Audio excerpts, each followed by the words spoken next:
Concrete करना है तो उस जगह पे आप कंक्रीट करने के दौरान प्लेटफॉर्म बनाया कि नहीं आपने? प्लेटफॉर्म मतलब खड़ा होने वाला, जो इसका फोल्डिंग उस दिन बताए थे ना, कि जैसे खड़े होने के लिए आप कुछ यहाँ पर क्या रखेंगे, जाली रखेंगे, नहीं तो वुड का प्लैंक रख लेंगे, लकड़ी का, तब जाके उसके ऊपर खड़े होते हैं। अगर पाइप में खड़े हो रहे हैं तो क्या है, फिसलने का डर है ना। फिसलेंगे तो क्या होगा, चांसेस है गिरने का, गिरेंगे तो चोट लग सकती है, ये खतरा हो गया मान लीजिए। तीसरा खतरा क्या हो गया, अगर हम बिना पीपीस के चले जाते हैं। बिना पीपीस के मतलब क्या क्या है, कंक्रीटिंग के दौरान आपको अगर हैंड ग्लव्स नहीं पहन रहे हैं, है ना, तो क्या होगा, आपके हाथ में कांटेक्ट में आता है तो आपको क्या होता है, स्किन बर्न जिसे बोलते हैं, आपके शरीर में छाले पड़ जाते हैं। हाथों में क्या पड़ेंगे, छाले पड़ेंगे, इन्फेक्शन मारेगा, और उतने में जला देगा तो क्या होगा, प्रॉब्लम होगी, जलन होगी, है ना।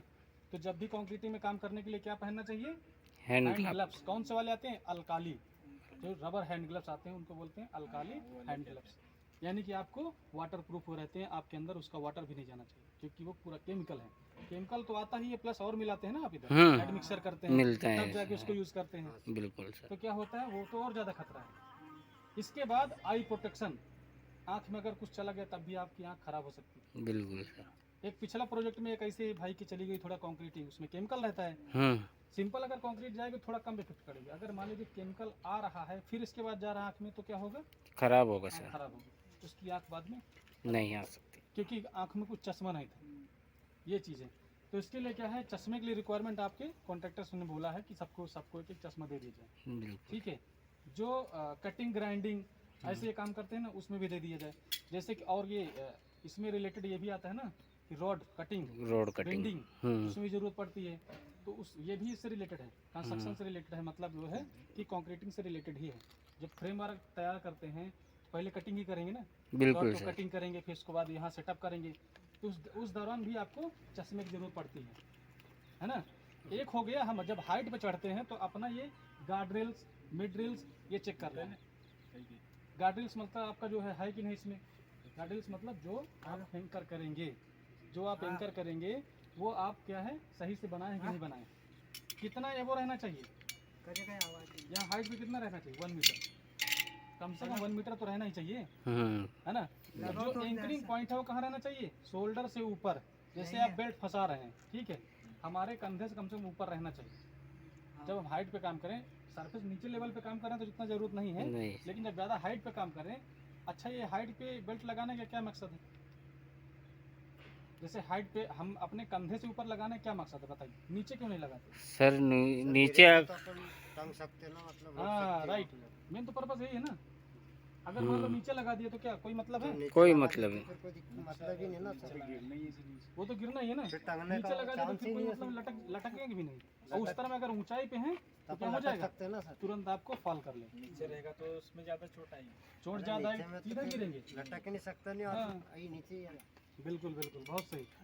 और इसके बाद क्या खतरा हो सकता है, जैसे आप कहीं पर क्या है कि हम मान लीजिए कि शहर में काम कर रहे हैं, एक रूटेड एरिया में काम कर रहे हैं, या फिर जहाँ पर बिजली गई हो, वो भी एक खतरा है ना। बिजली भी कहीं कहीं होती है, होती है, बिजली को भी ध्यान में रखना होता है। कई बार हुआ कि बिजली के टच में आकर के गिर गया, भाईजान की बिल्कुल जान चली गई, ठीक है, कामगार भाई की जान चली गई, क्यों, क्योंकि उसने ध्यान नहीं दिया और धोखे टच हो गया। अब वहाँ के इंजीनियर सबसे बड़ी गलती, वहाँ के इंजीनियर ने क्या गलती की, काम चलो चढ़ा दिए, सीधे चढ़ो भाई जल्दी, मेरे को है जल्दी काम करा दो, ऐसा बोल दिया। जल्दी जल्दी में क्या हो गया, तो सेफ्टी बेल्ट तो ले गए, बढ़िया से अपने सेफ्टी जानते, वो जानते हैं कि हमें चोट लगना है, तो सेफ्टी बेल्ट तो ले गए, लेकिन ऊपर उन्होंने कोई सजेशन नहीं दिया, भाई ऊपर इलेक्ट्रिकल वायर जा रहा है ना, उसका भी हमें ध्यान रखना है। यानी कि इलेक्ट्रिसिटी के टच में आ जाना, कम से कम कितना मीटर दूर रहना चाहिए, 3 मीटर की दूरी, कितना मीटर की दूरी, 3 मीटर, 3 मीटर की दूरी रहेगी तो आप सुरक्षित रहेंगे।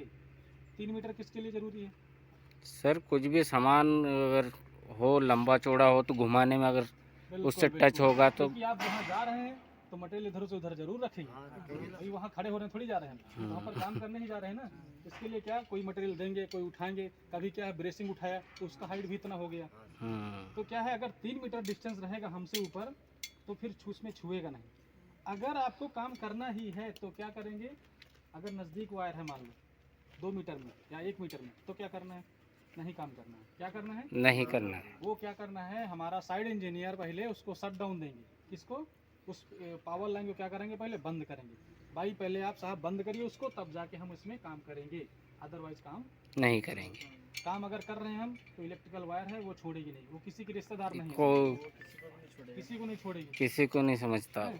तो ये होता है, समझ लीजिए। एक होता है उसका डस्ट फ्यूम्स। डस्ट फ्यूम मतलब जो उसमें निकलता है ना, जो सीमेंट होता है उसका क्या आता है, फ्यूम्स आता है मिलाते समय या उसे कांटेक्ट में आ जाना। हम एक क्या सांस लेते हैं बराबर, बिल्कुल। सांस लेते समय हमारे अंदर आप ये नहीं जान पाते हैं कि कितना पार्टिकल अंदर चला गया। और जब हम कंटिन्यू अगर सेफ्टी ये नहीं पहन रहे हैं, ग्लव्स नहीं लगा रहे हैं या मास्क नहीं लगा रहे हैं, तो क्या होगा, हमें धीरे धीरे करके एक्सपोज अगर उसमें रहेंगे तो कैंसर नामक बीमारी बनती है, जिसे बोलते हैं सिलिकोसिस। क्या बोलते हैं, सिलिकोसिस। सिलिकोसिस में क्या होता है, हमारा लंग्स क्या होता है, डैमेज होता जा रहा है धीरे धीरे करके। अगर कांटेक्ट में आते हैं तो क्या होता है, हमारा जो हार्ट होता है वो क्या होता है, लंग्स जो है धीरे धीरे बीमार हो जाता है। क्यों? क्योंकि जब केमिकल जाएगा तो हमारे कहाँ जाता है, फेफड़े में तो जाएगा। अंदर फेफड़ा क्या करता है, सांस को चला करता है, निकालता है फिर से। तो इसलिए जो है हमें ये कंट्रोल करके रखना है। या फिर आपके पास वो नहीं है तो क्या, साफी उस टाइम पे बांध लेंगे जहाँ डस्ट हो। यही नहीं, जहाँ डस्ट हो, सीमेंट हो, जहाँ पर क्या करना है उसको बांध लेना। ये समझ, इतना क्या है, अगर करेंगे तो कोई चीज़ देखो इकट्ठा तो अटैक करती नहीं। जैसे खूब आवाज़ हो रही हो, एक दिन में तो आपको पकड़ नहीं लेगी, एक दिन में तो परेशान करेगी नहीं। लेकिन अगर आज 10 दिन चले जाएंगे तो आपके कान में क्या होगा, हियरिंग लॉस चली जाएगी, यानी कैपेसिटी तो कम हो जाएगी। होगी कि नहीं, पहले बताइए। होगी सर। जब डेली अगर शोर में रह रहे हैं तो कुछ दिन के बाद ऐसा होगा कि यार मुझे कुछ सुनाई नहीं दे रहा है, वो भाई वो बात कर रहा है लेकिन मुझे कुछ सुनाई नहीं दे रहा है। उसका रीजन क्या है, क्योंकि आप साउंड एरिया में गए। ऐसे ही आप कंटिन्यू कंक्रीट एरिया में रहेंगे, कंक्रीट करते रहेंगे, आप कुछ प्रिकॉशन नहीं लेंगे तो धीरे धीरे करके आपको अस्थमा होगी, खांसी आएगी, है ना, ये बीमारियां होनी शुरू हो जाती हैं। तो ये कुछ चांसेस रहते हैं। अगर हम क्या होता है कि देखो, जैसे एक डॉक्टर होता है, डॉक्टर क्या करता है, एक प्लास्टर काटता है, पट्टी काटता है, वो भी तो एक खतरा कैंची का। लेकिन उसको क्या करें, कैंची फेंक थोड़ी देंगे हम। तो इसी तरह हम काम से बाहर तो नहीं जा सकते हैं, नहीं जा सकते, लेकिन उससे बचने के लिए हमें सेफ प्रकार से यूज़ करना है। कैंची सही हो, धारदार बढ़िया चल रही हो अच्छे से, उसमें क्या है, पीछे इंसुलेटेड हो। तो ऐसे ही हमें एक पीस दिया गया है। हम लोग को बचने के लिए हैं क्या करना होता है, हेलमेट पहनना होता है, जैकेट पहनना होता है, हैंड ग्लव्स पहनना होता है, जगह जगह पे काम करने के लिए। और बूट्स तो होना जरूरी है। साइड पे आना है तो बूट्स तो बहुत जरूरी है। आप तो समझ रहे हैं कि हर जगह पे खतरा है। बिल्कुल कहीं सर। पर कीली भी पड़ी है, कहीं पे कुछ पड़ा है, पाइप भी पड़ा है। तो अगर स्लिप ट्रिप होंगे तो पैर हमारे, अगर हाथ पैर सुरक्षित रहेंगे तो हम सुरक्षित रहेंगे।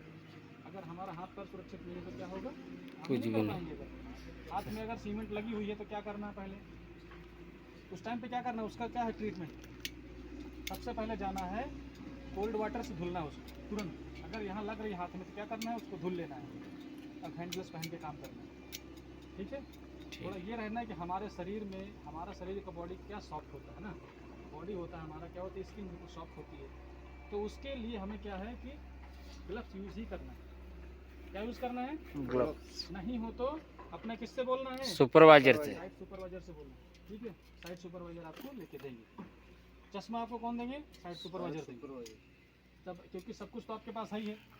अच्छा, हेलमेट लगाना क्या क्या जरिए रहता है बताइए, क्यों लगाते हैं इसको, आपको किससे किससे सुरक्षा कर रहा है, कि खाली कुछ गिरेगा उसी से, नहीं सर, धूप से भी बचत कर रहा है, धूप से, सरिया से सर, सरिया से, धूल से, डस्ट से, वो भी तो नुकसान करता है, हमें बीमार कर देगा ना सर। हम किधर जाते समय अगर किधर गए तो डायरेक्ट ये आएगा, पहले डायरेक्ट आएगा, बिल्कुल। फिर जिसके बाद अपना फेस आएंगे। हाँ, यानी कहने का मतलब कहीं हम जा रहे हैं, ठीक है, उसमें टकरा गए तो कहाँ पहले टकराएगा, इसमें। लेकिन हमारा फेस सुरक्षित है, देखो कितना बाहर निकला ना, उससे भी हो गए, डस्ट भी हो गई, धूल भी हो गई, धूप से भी बच गए, हर तरह से बचाता है। हाँ, लेकिन जब आपको मैं कहता हूँ गर्मी लगे तो क्या करना है, आपको काम बंद करो, एक जगह थोड़ा रेस्ट करो। कहाँ जाना है, छाया में थोड़ा जाना है। कभी कभी क्या होता है, बॉडी हीट होने लगता है, हाँ सर, बोलते हैं बिल्कुल डिहाइड्रेट होने लगता है। तो डिहाइड्रेट करने के लिए क्या करेंगे, डिहाइड्रेट हो तो गया, लेकिन क्या करना उस टाइम पे, रेस्ट करना है, थोड़ी उस समय रेस्ट करना है। हो सके थोड़ा कपड़े खोल लो, कपड़े शर्ट उतार के थोड़ा रख दो छाया में। इसके बाद फिर जाना है पानी पीना। क्या पीना है, पानी। ठंडा पानी पियोगे तो क्या होगा, तुरंत आराम मिलेगा, तुरंत। ठीक। कोई बोले, आपके सुपरवाइजर बोले क्यों भाई बैठ गए हो, सर मेरे को बॉडी हीट हो गया है, प्रॉब्लम है, इसके लिए मैं नहीं जा सकता हूँ। अगर वो जबरदस्ती करा रहे हैं तो फिर हमसे बता सकते हैं कि जबरदस्ती करा रहे हैं। नहीं नहीं सर, कल मेरे पास कल के परसों 2 बंदे थे इधर, हाँ, तो उनका दर्द लगने लगा, तो मैंने कहा भाई थोड़ी देर बैठ जा, थोड़ी देर। तुरंत तुरंत उससे कुछ पूछना है, फिर मान लीजिए हाँ बताना जरूर है, अपने सुपरवाइजर जरूर बताना है कि ऐसे ऐसे में दिक्कत है, हम थोड़ा रेस्ट करते हैं, कोई नहीं मना करेगा आपको। सुपरवाइजर से या अपने पास कोई काम कर रहा है उस बंदे को भी बता सकते हैं आप। बिल्कुल बिल्कुल, उस बंदे को ही बता सकते हैं, वो थोड़ी देर आपको काम संभाल लेगा। लेकिन अगर मान लो नहीं माने, अब 2 मिनट 3 मिनट और कर लिए, 10 मिनट और कर लिए, और ज़्यादा हीट हो गया तो क्या करेंगे? फिर तो लेके भागना पड़ेगा, क्योंकि पानी की पूरी कमी हो गई, ग्लूकोज चढ़वाने पड़ेंगे। बिल्कुल इससे बढ़िया है कि थोड़ी देर छोड़ के हम क्या है ग्लूकोज की मात्रा यहीं पूर्ति कर लें पानी पी करके, सिंपल इजी है ना, बिल्कुल ये पूरा रहता है। तो ये धूप एरिया में मतलब धूप में काम करने के लिए ये अक्सर कर होता है जब ज़्यादा रहती है। अब तो ठंडी का मौसम आ रहा है धीरे धीरे, तो मौसम सही रहेगा। लेकिन ऐसा कभी आपको हीट स्ट्रोक लगता है, हीट स्ट्रोक अगर होता है तो आप तुरंत क्या करेंगे, काम स्टॉप करेंगे, स्टार्ट ठीक है, सूचित करेंगे अपने सुपरवाइजर, ऐसा ऐसा मेरे को फील हो रहा है। ओके, तो ये कंक्रीटिंग सेफ्टी आप भी पूरा ध्यान लगा के रहिए और बिल्कुल सेफ्टी से काम करिए। धन्यवाद। थोड़ा साइन कर दीजिए बस।